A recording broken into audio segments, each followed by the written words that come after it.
Bonjour, très heureux de vous retrouver pour un partage que j'ai à cœur depuis quelques jours.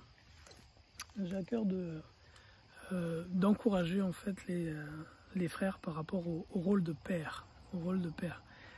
Personnellement, ça fait depuis déjà il y a quelques semaines, mon épouse a donné naissance à notre 6e enfant. Puis on remercie le Seigneur pour ça. C'est une petite fille. Et l'Éternel vient avec elle consoler notre cœur de la perte de notre plus jeune fille que nous avions perdue il y a 2 ans.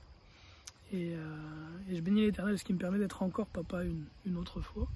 Et dans les derniers jours, je réfléchissais, puis je méditais justement par rapport au rôle de père. Et puis j'aimerais encourager les frères à prendre le rôle de père à cœur. C'est un peu le propos de ce partage.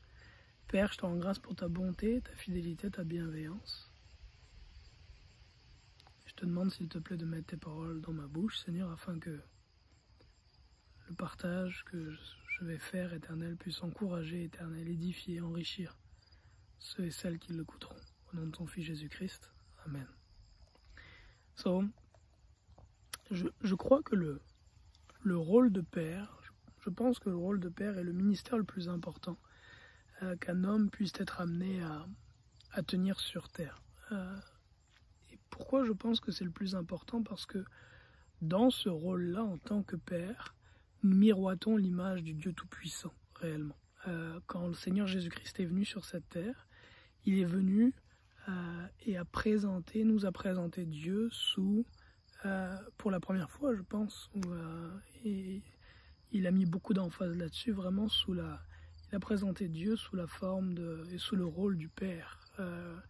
Et c'est ainsi même qu'il nous demande de relate, de parler à Dieu, c'est en l'appelant Père, de réaliser que Dieu est notre Père.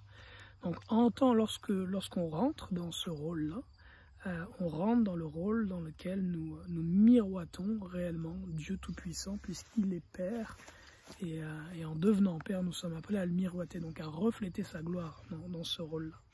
Et en ce sens, je pense que c'est le rôle le plus important. Le rôle d'époux est important. En tant qu'époux, on miroite l'image de Christ, qui est l'époux de l'Église.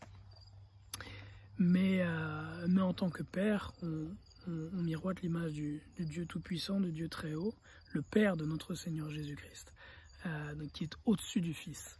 Et en ceci, donc, un rôle qui est encore plus important. D'ailleurs, quand il est venu pour nous faire connaître le Père. Il a dit: nul ne peut venir au Père si ce n'est par lui. Il est le chemin, la vérité et la vie, il est le chemin qui mène au Père. Jésus est le chemin qui mène au Père. La destination finale, c'est le Père. Un autre élément par rapport à ça, c'est d'ailleurs dans l'ordre établi par Dieu, on doit d'abord, normalement, démontrer notre fidélité en tant qu'époux, avant de devenir père. On est premièrement époux, et après on devient père. Donc le fait de devenir père est un achievement, c'est un achèvement, c'est quelque chose auquel on arrive après avoir été époux. Et donc c'est un peu ça la petite introduction que je voulais faire. La parole nous dit que dans le livre de Malachie, Malachie 3, Malachie 4, verset 6, l'Écriture nous dit que avant que le Seigneur Jésus-Christ vienne, avant la venue du Seigneur, il enverra Élie qui ramènera le cœur des pères vers les fils et le cœur des fils vers les pères, des enfants vers les pères, de peur qu'ils ne viennent et qu'ils ne frappent le pays de malédiction. C'est le dernier verset de l'Ancien Testament ferme sur cette relation-là et sur le rôle du Père et la relation entre le Père et les enfants. Ça ferme là-dessus, puis ça ferme, et non pas sur un ton positif, plutôt négatif, parce que ce que le Seigneur montre, c'est que les pères sont séparés des enfants, sont divisés des enfants, et que dans une telle situation, s'il n'y a pas un changement, il va venir et détruire le pays, dans le fond. Et je pense que ce n'est pas anodin que que l'Ancien Testament finisse sur cette note-là. Il y a réellement quelque chose d'important à aller chercher, et ça nous montre à quel point Dieu valorise, comment est-ce que c'est important pour notre Père qui est dans les cieux, la relation que nous, en tant que Père, nous pouvons avoir avec nos enfants. Et je relisais dernièrement des statistiques que j'avais lues il y a quelques années sur une étude qui a été menée en Suisse sur la transmission de la foi. Et je trouve que cette étude est très intéressante. Je pourrais peut-être la mettre en bas dans les notes. Dans cette étude-là, en fait, les chercheurs ont essayé de retrouver qui entre le père et la mère a le plus d'influence sur la transmission de la foi aux enfants. Et ce que l'étude a montré, c'est que lorsque les deux parents, le père et la mère, sont croyants, qu'ils ont une foi profonde, 75% de leurs enfants, ça veut dire 3 enfants sur 4 dans le fond, vont en moyenne se retrouver à être aussi des personnes de foi, donc qui croient et qui fréquentent régulièrement ou non une assemblée chrétienne. Et un tiers d'entre eux, donc 33% de ces enfants-là, fréquentent régulièrement une assemblée chrétienne. Donc lorsqu'on a les deux parents, qui sont deux personnes vraiment qui fréquentent régulièrement une assemblée chrétienne, le père et la mère ont tous les deux la foi, 3 enfants sur 4 se retrouvent à fréquenter une assemblée chrétienne et un enfant sur 3 c'est ça, se retrouve à régulièrement fréquenter une assemblée chrétienne. Dans un foyer dans lequel c'est simplement la mère qui est fidèle, qui fréquente régulièrement une assemblée, qui a la foi, ce qu'on voit c'est qu'il y a simplement 40% de ces enfants qui ont eux aussi la foi et fréquentent une assemblée, mais simplement 2% qui sont réguliers à fréquenter une assemblée chrétienne.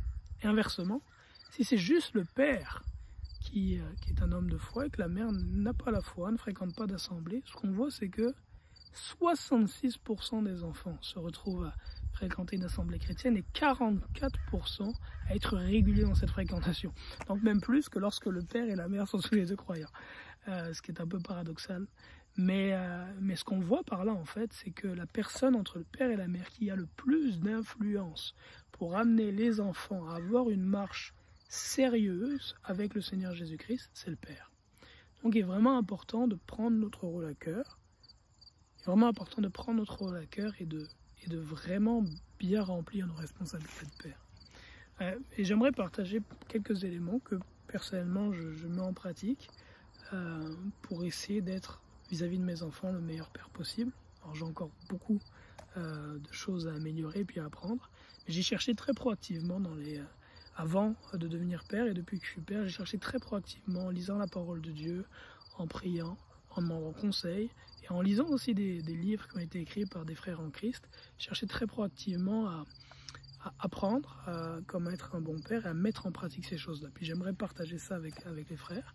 Et puis s'il y a quelque chose là-dedans qui peut t'enrichir, mon frère, puis te permettre de passer à un autre niveau dans ta relation de père avec tes enfants, ben, ce sera une grande joie que d'avoir pu bénir ainsi.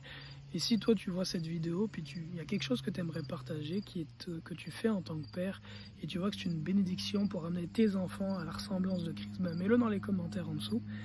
Et je serai très heureux de pouvoir le lire et de t'enrichir par ça, et tous ceux qui le liront seront aussi enrichis.